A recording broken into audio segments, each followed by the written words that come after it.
Rules of love Ali Shafaq की लिखी गई नॉवेल है जो एला रूबिनस्टीन की कहानी बयान करती है। एला की उम्र लगभग 30 साल है और उसके 3 बच्चे हैं। वो जिंदगी से खुश तो है, लेकिन फिर भी उससे किसी कमी का एहसास होता है। एला को एक लिटरेरी एजेंसी में असिस्टेंट एडिटर की जॉब मिल जाती है। उसे स्वीट ब्लेसफेमी नाम की पहली नॉवेल रिव्यू करने को मिलती है। ये नॉवेल एक सूफी दरवेश और फिलोसोफर कवि रूमी के बीच मोहब्बत को दर्शाती है। जैसे ही एला स्वीट ब्लेसफेमी पढ़ना शुरू करती है, उसे एहसास हो जाता है कि उसकी जिंदगी में मोहब्बत की कमी है। वो नॉवेल में दर्शाई गई मोहब्बत से प्रेरित हो जाती है। स्वीट ब्लेसफेमी शम्स तबरेज के रूमी को एक सच्चे साथी के रूप में ढूंढने से शुरू होती है। शम्स तबरेज रोम में एक जाने माने इस्लामिक विद्वान है। रूमी और शम्स ने बंद कमरे में बैठकर इबादत और रूहानियत पर गहराई से चर्चा की है।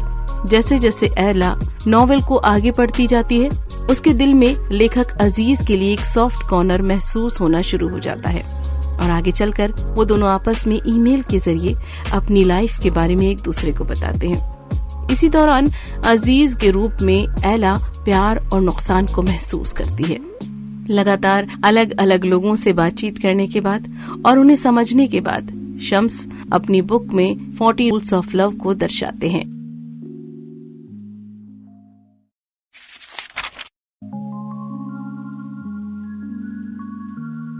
रूल 1, जिस तरह हम खुदा को देखते हैं उसी तरह हम अपने आप को देखते हैं। अगर हम खुदा को दोष और डर के रूप में तस्वुर करते हैं तो इसका मतलब ये है कि हमारे अंदर भी डर और दोष भर चुका है। इसी तरह अगर खुदा को प्यार और मोहब्बत के रूप में देखते हैं तो हमारे अंदर भी प्यार और मोहब्बत पैदा होते हैं।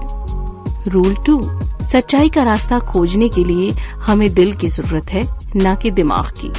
सच्चा रास्ता ढूंढने के लिए हमें अपने दिल को मार्गदर्शक बनाना चाहिए, न कि अपने दिमाग को। चुनौतियों के सामने खड़े होकर और उनका सामना दिल से करने के बाद हम अपने नफ्स पर काबू पा सकते हैं और हमें ये जान लेना चाहिए कि हमारा अहंकार यानी ईगो हमें खुदा के इल्म तक पहुंचा देगा। रूल 3, खुदा को हम किसी चीज या कोई भी शख्स से जान सकते हैं। खुदा सिर्फ मस्जिद या चर्च तक ही महदूद नहीं है, लेकिन इन सब के बाद भी अगर किसी को बेचैनी हो कि खुदा का ठिकाना कहाँ है, तो उसे एक सच्चे आशिक के दिल में ढूंढना चाहिए, क्योंकि खुदा का ठिकाना अक्सर वहीं होता है। रूल 4, समझदारी और मोहब्बत अलग अलग चीजों से बनते हैं। अक्ल लोगों को गांठ से बांधती है और उसमें किसी चीज का खतरा नहीं होता, लेकिन मोहब्बत में बहुत सी उलझने होती हैं और उसमें हर तरह का खतरा होता है। आखिर में हर चीज सोच समझ कर की जाती है और जहाँ बहुत ज्यादा खुशी होती है वहाँ सोच समझ कर चलना होता है। लेकिन मोहब्बत में कुछ सोचा नहीं जाता और बस मोहब्बत हो जाती है। अक्ल से किया हुआ कुछ भी काम जल्दी नहीं टूटता, जबकि मोहब्बत आसानी से टूटकर बिखर जाती है। लेकिन जहाँ मोहब्बत टूटकर भी कायम रहती है वहाँ अक्सर खजाने पाए जाते हैं। अक्सर टूटे दिलों में ही खजाने पाए जाते हैं। रूल 5, आमतौर पर दुनिया के मसले छोटी छोटी गलतफहमियों से होते हैं। शब्दों को लेकर कभी भी कोई फैसला नहीं करना चाहिए। जब इंसान मोहब्बत में कदम रखता है तब शब्दों का महत्व बहुत कम हो जाता है, क्योंकि जो बात चुप रहकर कही जा सकती है वो शब्दों से नहीं की जा सकती।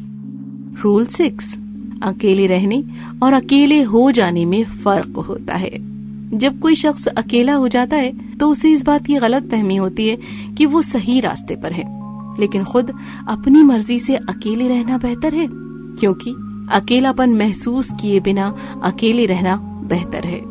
लेकिन आखिर में सबसे बेहतर तो ये होता है कि इंसान किसी ऐसे शख्स को पाले जो खुद शीशा देखने पर उसे नजर आए, क्योंकि इस बात को याद रखना चाहिए कि किसी दूसरे शख्स के दिल में ही हम अपने आप को सही तरीके से देख सकते हैं और अपने अंदर खुदा की मौजूदगी को महसूस कर सकते हैं। रूल 7, चाहे जिंदगी में कितनी बड़ी मुश्किल आ जाए और सामने कोई रास्ता दिखाई न दे, फिर भी अपने आप को टूटने से बचाना चाहिए।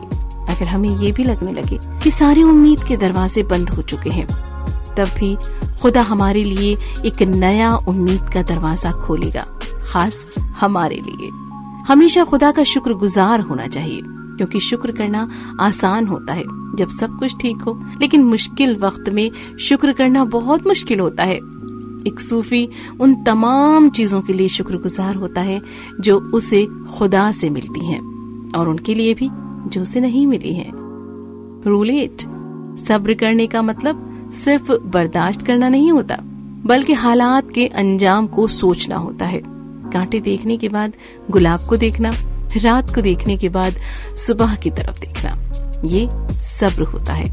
बेसब्री का मतलब होता है हालात के अंजाम को नजरअंदाज करना।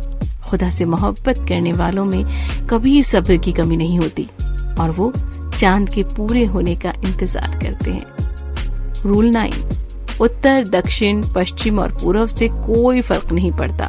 हर दिशा के सफर से सीखना चाहिए। इस तरह से चाहे और कोई भी दिशा में जाए, आपको आपकी मंजिल मिल जाएगी। रूल 10, एक औरत जब माँ बनने वाली होती है तो उसे पता होता है कि बिना दर्द के वो औलाद को जन्म नहीं दे सकती। इसी तरह अगर किसी को अपने अंदर की काबिलियत को पैदा करना हो तो उसका रास्ता कांटों से होकर गुजरता है। जैसे मिट्टी के पुतले को बनाने के लिए मिट्टी को तेज तापमान में तपना होता है, मोहब्बत को भी तकलीफों से गुजरकर मजबूत बनाया जा सकता है।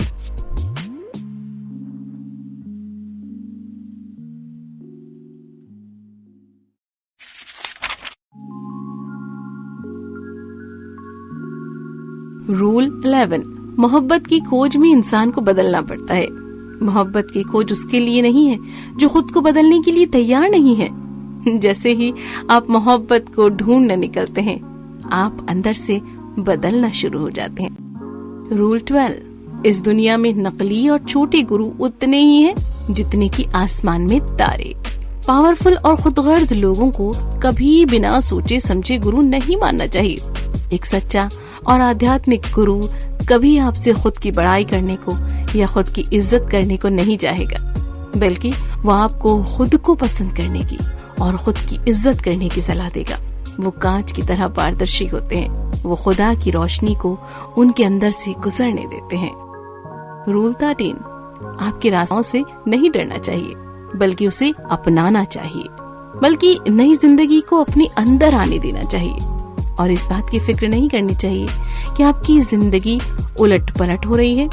ये बात हमें नहीं पता होती है कि हमारी अभी की जिंदगी ज्यादा बेहतर है या आने वाले बदलाव से जिंदगी ज्यादा बेहतर होगी। जिंदगी में आने वाले बदलाव आप अपनाने चाहिए और जिंदगी जीना चाहिए। रूल 14, खुदा हमारे अंदर की उधार की जिंदगी को सुधारने में और बनाने में मसरूफ है। वो हमारे इर्द गिर्द है। खुदा हर शख्स को परफेक्ट बनाने में मसरूफ है। हर शख्स परफेक्शन की ओर तेजी से आगे बढ़ रहा है, क्योंकि खुदा ही चाहता है। हम सब अधूरे हैं और खुदा के हमारे पूरे होने का इंतजार कर रहे हैं। इंसानियत एक कला है जिसका हर शख्स एक नुक्ता लगता है, और यही नुक्ता इस कला में अहमियत रखती है। एक भी नुक्ते के बगैर ये कला अधूरी है। रूल 15, खुदा से मोहब्बत करना आसान है, क्योंकि उसमें न कोई कमी है न कोई दाग है। वो अपने आप में से मोहब्बत करना बहुत मुश्किल है, जिसमें कई तरह की कमियां, कई तरह के दाग हैं, और वो शख्स कई तरह से अधूरा होता है। ये याद रखना चाहिए कि एक शख्स को ही पता होता है कि वो कितनी मोहब्बत कर सकता है। आध्यात्मिकता मोहब्बत के बगैर अधूरी है। जब तक हम खुदा की बनाई गई चीजों से मोहब्बत नहीं कर सकते, हम खुदा को नहीं जान सकते और ना ही उससे मोहब्बत कर सकते हैं। रूल 16, सच्ची आस्था हमारे अंदर होती है। बाहर की दिखावटी आस्था जल्दी ही खत्म हो जाती है। एक ही तरह की गंदगी पानी से दूर नहीं की जा सकती, जो हमारे अंतर मन के अंदर नफरत की गंदगी होती है। हम रोजा रखकर अपने तन के अंदर की गंदगी को साफ कर सकते हैं, लेकिन दिल को साफ करने के लिए मोहब्बत की जरूरत होती है। रूल 17, सारा जहान एक ही इंसान के अंदर बसता है, और वो है आप। जो कुछ भी आप आपके आसपास देखते हैं, वो भी जो आपको ज्यादा पसंद ना हो, जिसे आप नजरअंदाज करते हो, जिससे आप नफरत करते हो, ये सब कुछ आपके अंदर बसता है, अलग अलग स्तर पर। इसलिए हमें शैतान को बाहर ढूंढने के बजाय अपने अंदर ढूंढना चाहिए। शैतान एक ऐसी ताकत है जो बाहर से हमला नहीं, अंदर की आवाज के जरिए हमें बहकाता है। अगर हम खुद को सही तरीके से पहचान लें तो हम शैतान का सामना कर सकते हैं और उसे हरा भी सकते हैं। रूल 18, अगर आप चाहते हैं कि लोग आपसे पेश आने का रवैया बदल लें तो सबसे पहले आपको खुद के लिए अपना रवैया बदलना होगा, पूरी तरह और भरोसे के साथ। यही तरीका है जिससे कि आप मोहब्बत पा सकते हैं। और हालांकि हमें हमारी ओर फेंके हुए हर कांटे के लिए शुक्रगुजार होना चाहिए, क्योंकि आने वाले वक्त में यही कांटे गुलाबों में जरूर बदलेंगे। रूल 19, हमें परवाह नहीं करनी चाहिए कि रास्ता आपको कहाँ ले जाएगा, बल्कि हमें अपने पहले कदम पर फोकस करना चाहिए, क्योंकि मंजिल की तरफ पहला कदम उठाना ही सबसे मुश्किल काम होता है, जिसके हम सब जिम्मेदार होते हैं। जैसे ही आप अपना पहला कदम बढ़ा लें, उसके बाद जो होता है उसे अपने आप होने दें। हमें बहाव के साथ नहीं बहना चाहिए, बल्कि हमें अपने आप को बहाव बनाना चाहिए। रूल 20, हम सबको एक ही खुदा ने बनाया है, लेकिन उस एक खुदा ने हम सबको अलग अलग बनाया है। कोई दो शख्स कभी भी एक जैसे नहीं होते, उनके दिल अलग अलग तरीके से धड़कते हैं। अगर खुदा को सबको एक जैसा बनाना होता तो वो बना देता। इसीलिए दूसरों को नीचा दिखाना और उनकी बेइज्जती करना और उन पर अपनी मर्जी लादना खुदा की बेइज्जती करना है।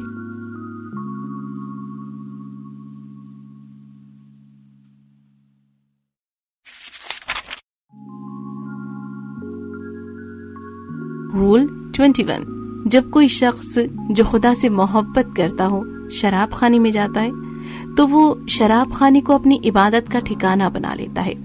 लेकिन जब कोई शख्स जिसे शराब की लत हो शराब खाने में जाता है तो वो उसके लिए शराब खाना ही रहता है। हम जो भी करते हैं वो हमारा दिल होता है जिससे कि फर्क पड़ता है, न कि हमारी बाहरी दिखावट। सूफी किसी को अपनी बाहरी दिखावट की वजह से या उनकी हैसियत की वजह से कभी जज नहीं करते। जब सूफी किसी को देखता है तो वो अपनी दोनों आंखें बंद कर लेता है और तीसरी आंख से उस शख्स को देखता है, जिससे उसे उस शख्स के अंदर की सच्चाई नजर आती है। रूल 22, ये दुनिया की जिंदगी हमेशा की रहने वाली जिंदगी नहीं है, बल्कि असल जिंदगी की एक नकल है। सिर्फ एक बच्चा ही असल चीज में और उसकी नकल करके बनाए गए खिलौनों में फर्क नहीं पहचान पाता। इसके बाद भी इंसान को खिलौने से बहुत ज्यादा लगाव हो जाता है या उसे बेइज्जती के साथ तोड़ देता है और फिर एक कोने में फेंक देता है। इस दुनिया में इंसान को कोई भी चीज का दायरा पार नहीं करना चाहिए, बल्कि दायरे में रहकर इस काम को करना चाहिए। एक सूफी कभी किसी चीज का दायरा पार नहीं करता, बल्कि हमेशा दायरों में रहता है।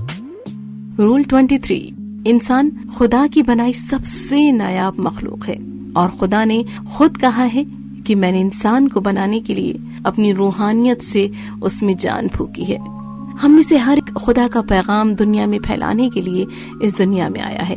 हम ये सवाल खुद से पूछते हैं कि क्या हम खुदा के पैगाम को फैला रहे हैं?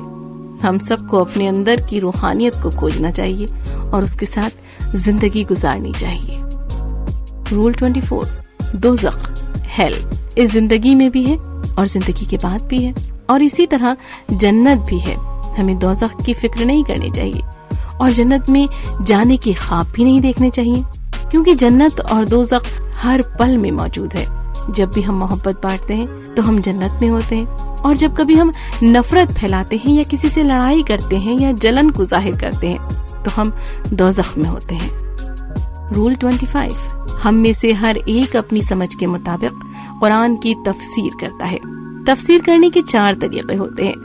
पहला तरीका होता है सिर्फ बाहरी मतलब समझना, जिसमें ज्यादातर लोगों की संतुष्टि होती है। दूसरा तरीका होता है अंदर का मतलब समझना, जिसे बातिन कहते हैं। तीसरा तरीका होता है बातिन का बातिन समझना, यानी अंदर से।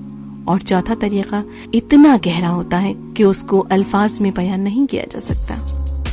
रूल 26, सारा जहां बहुत बड़ा होकर भी बहुत छोटा है। इसमें हर शख्स दूसरे शख्स के साथ एक न दिखाई देने वाले जाल से जुड़ा हुआ है। हमें इसका पता नहीं होता, लेकिन हम सब एक दूसरे के साथ एक साइलेंट कन्वर्सेशन में होते हैं। किसी को नुकसान नहीं पहुंचाना चाहिए, बल्कि जितना हो सके मदद करनी चाहिए। हमें पीठ पीछे किसी की बुराई नहीं करनी चाहिए, जिसे चुगली भी कहते हैं, चाहे वो कितनी भी छोटी क्यों ना हो। जो चुगली हम करते हैं वहाँ हमारे आसपास ही होती है और गायब नहीं होती है, और वक्त आने पर हमें उसका सामना भी करना पड़ता है। सिर्फ एक शख्स की तकलीफ से हम सब परेशान होंगे और एक शख्स को खुश करके हम सब खुश होंगे। रूल 27, हम जैसे लोगों के साथ करते हैं, चाहे वो अच्छा हो या बुरा, हमारे साथ भी ऐसा ही होता है। इसीलिए अगर कोई हमें बुरा भला कहता है तो बदले में उसे बुरा भला कहने से हालात और खराब होते हैं। आप एक घर में कैद हो जाएंगे जिसमें आप किसी और को नुकसान पहुंचाने के अलावा कुछ नहीं सोच पाएंगे। इसकी बजाय हमें उस शख्स के बारे में अच्छा सोचना चाहिए।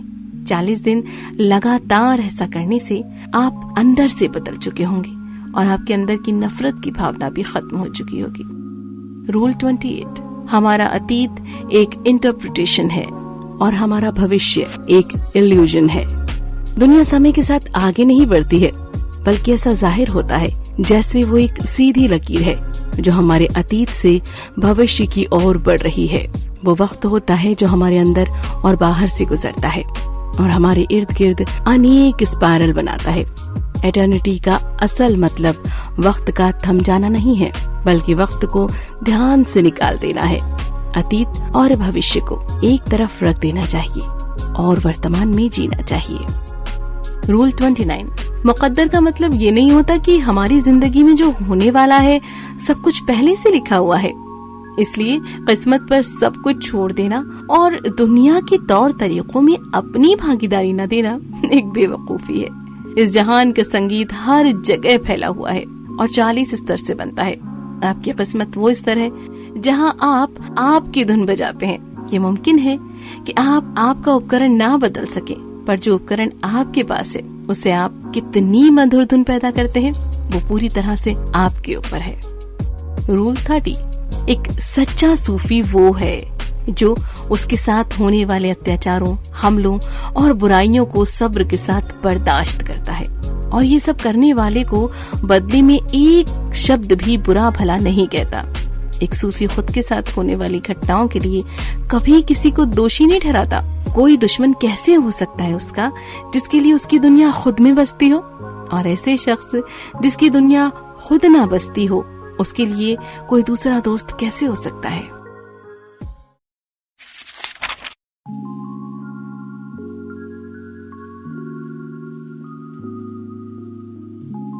रूल 31, अगर आपको आपकी आस्था को मजबूत करना है तो पहले आपको अपने आप को अंदर से मजबूत करना होगा।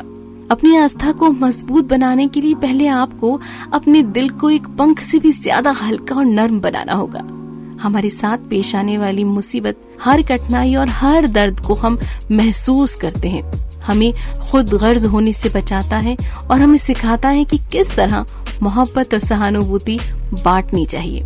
इस तरह दो तरह के लोग पैदा हैं, जो कि मुसीबतों का सामना करने के बाद नर्म दिल हो जाते हैं और मोहब्बतें बांटते हैं, और एक वो जो पहले से और भी ज्यादा क्रूर हो जाते हैं। रूल 32, आपके और खुदा के बीच में किसी चीज की जगह नहीं होनी चाहिए, यहाँ तक कि कोई इमाम या कोई पादरी या धर्म का कोई भी बड़ा सा बड़ा जानने वाला, और ना ही आपकी आस्था। अपने नियमों और उसूलों पर भरोसा रखना चाहिए, लेकिन अपने उसूलों को कभी दूसरों के उसूलों पर थोपना नहीं चाहिए। लोगों का दिल तोड़ते हुए आप चाहे कितनी भी इबादत कर लें या नेक काम कर लें, वो किसी काम के नहीं रहते। किसी को अपना आइडियल नहीं बनाना चाहिए, क्योंकि उससे आपकी नजरें धुंधली पड़ जाएंगी। खुदा के रास्ते को अपना सच्चा रास्ता मानते हुए आगे बढ़ना चाहिए और खुदा को ही अपना मार्गदर्शक मानना चाहिए। सच को सीखना चाहिए, लेकिन अपने अंदर की सच्चाइयों को तलब नहीं करना चाहिए। रूल 33, जहाँ एक तरफ इस दुनिया में हर शख्स कुछ बनना चाहता है, अपनी पूरी जिंदगी उसमें लगाकर, और फिर उसकी मौत के बाद वो सब यहीं छोड़ जाता है, तो दूसरी तरफ एक सच्चा सूफी इस दुनिया से कुछ नहीं चाहता। इस जिंदगी से हमें शून्य के बराबर ख्वाहिश रखनी चाहिए। सूफी एक मटके की तरह होता है जो अपने अंदर के खालीपन की वजह से टिका हुआ होता है और उसके बाहर की सजावट कोई मानी नहीं रखती। इसी तरह हम भी वो नहीं हैं जो हम बनना चाहते हैं। बल्कि हमारी कुछ ना पाने की ख्वाहिश हमें आगे बढ़ने की क्षमता देती रहती है। रूल 34, अपने आप को खुदा को सौंपने का मतलब ये नहीं है कि हम कमजोर हैं।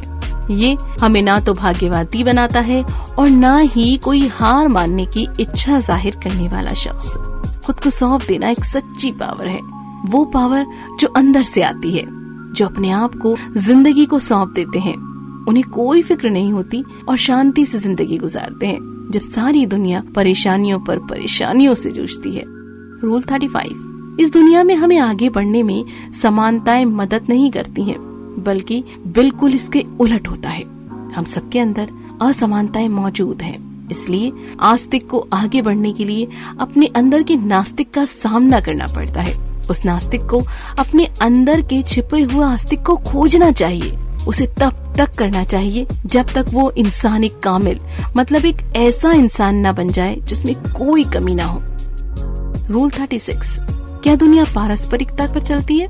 इसका मतलब ये है कि जो नेक काम आप करेंगे वैसा ही आपके साथ भी होगा, और जो बुरा काम आप करेंगे आपके साथ तो वैसा ही होगा। अगर कोई शख्स किसी के साथ चालबाजी कर रहा है या किसी को परेशान कर रहा है तो उसे ये याद रखना चाहिए कि खुदा भी उसके खिलाफ ऐसा ही करेगा, क्योंकि खुदा की चाल ही सबसे बड़ी चाल होती है। हमें ये याद रखना चाहिए कि एक पत्ता भी उसकी इजाजत के बगैर नहीं हिलता। जो भी खुदा करता है उसके पीछे एक वजह होती है, और वो बहुत खूबसूरत वजह होती है। रूल 37, खुदा ने हर चीज को बारीकी से बनाया है।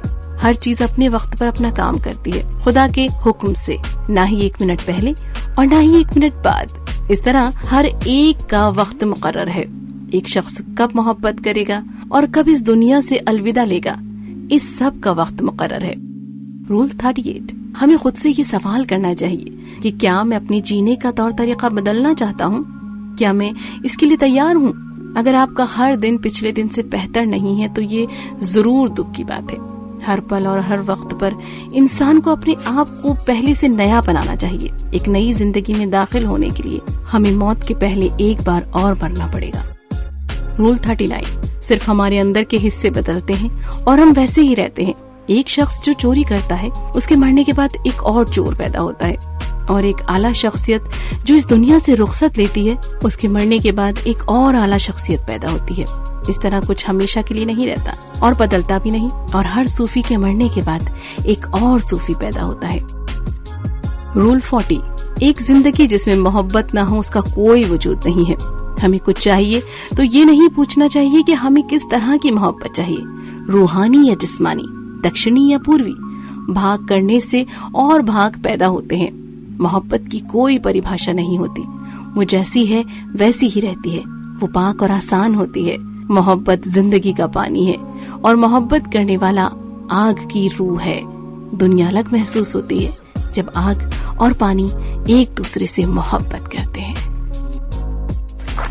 ये बुक ऐप पर ज़ेबा के साथ आप सुन रहे थे 40 rules of love by Elif Shafak. ये समरी